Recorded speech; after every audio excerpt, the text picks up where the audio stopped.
सरपंच संतोष देशमुखांच्या मारेकऱ्यांना तात्काळ अटक करण्याच्या मागणीसाठीच हा मोर्चा काढण्यात आल्याची माहिती आहे आणि या मोर्चात संतोष देशमुखांची मुलं सुद्धा सहभागी झाली आहेत। देशमुखांची मुलगी भाऊक झाली होती आणि त्यावेळी तिने संपूर्ण जनतेला आवाहन केलंय, माझ्या वडिलांना न्याय मिळवून देण्यासाठी सगळ्यांनी साथ द्यावी अशी भावना तिने व्यक्त केली आहे। हे दृश्य आपण पाहतोय, संतोष देशमुख यांची मुलगी भाऊक झाली होती, डोळ्यातून तिचे अश्रू ढळत होते, परंतु वडिलांना न्याय मिळवून देण्यासाठी ती रस्त्यावरती उतरली आहे। आज 11 दिवस होत आहेत संतोष देशमुख यांची हत्या झाल्यानंतरही अजूनही त्यांचे आरोपी पूर्णतः त्यांना अटक करण्यात आलेली नाहीये। मुख्य आरोपी अजूनही फरार असल्याचं कळतंय आणि त्यांना कठोरातील कठोर शिक्षा व्हावी, सगळ्यांना अटक व्हावी म्हणूनच लातूरात आक्रोश मोर्चा काढण्यात आलाय।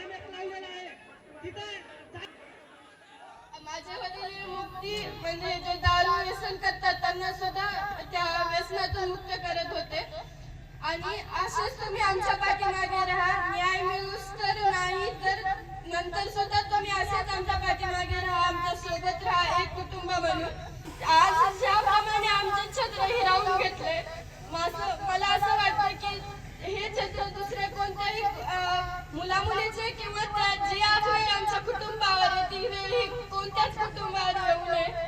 आणि माझ्या वडिलांच्या बद्दल सांगायचं म्हणलं तर ते एक समाजसेवक होते, त्यांनी आजपर्यंत सगळं म्हणजे जे केलं ते समाजासाठीच केलं, त्यांनी आमच्या कुटुंबाकडे कसलंच लक्ष दिलं नाही। आताच आपण पाहिलं की संतोष देशमुख यांच्या मुलीनं अगदी भावनिक असं भाषण केलं आणि त्यावेळी जे उपस्थित इथले आंदोलक आहेत त्यांनाही अश्रू अनावर झाले। हे दृश्य सध्या आपण पाहतोय, रस्त्यावरती सगळे आंदोलक बसलेत आणि आक्रोश मोर्चा त्यांनी काढला आहे। संतोष देशमुख यांना न्याय मिळवून देण्यासाठी आता सकल मराठा समाज रस्त्यावरती उतरलाय।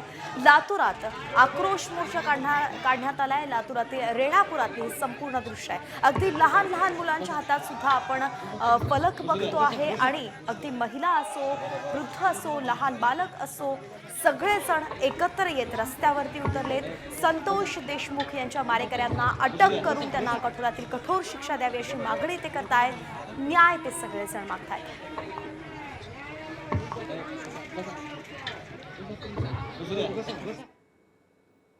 दरम्यान संतोष देशमुख यांच्या हत्या प्रकरणी उद्या सुद्धा बीडमध्ये एक मूक मोर्चा काढला जाणार आहे। संतोष देशमुखांच्या मारेकऱ्यांना अटकेच्या मागणीसाठीच नागरिक आता आक्रमक झाल्याचं पाहायला मिळत आहे। बीड जिल्हाधिकारी कार्यालयावरती हा मोर्चा काढला जाणार आहे। डॉक्टर बाबासाहेब आंबेडकर यांच्या पुतळ्यापासून हा मोर्चा निघणार आहे आणि या मोर्चाच्या पार्श्वभूमीवरती बीड शहरात बॅनर्सही लावण्यात आले।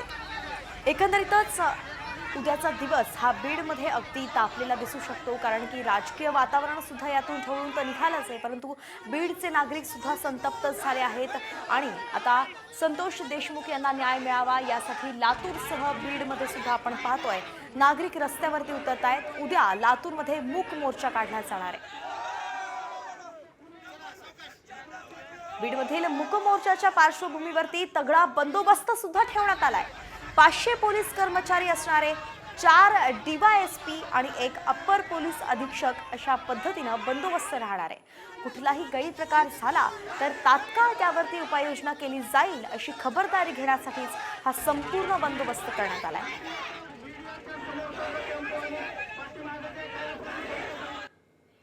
उद्याचा जो सर्वपक्षीय सर्व धर्मीय असा जो मोर्चा आहे, त्या मोर्चाच्या अनुषंगाने आपण बीड शहर आणि पूर्ण जिल्ह्यामध्ये मोठ्या प्रमाणात बंदोबस्त लावलेला आहे।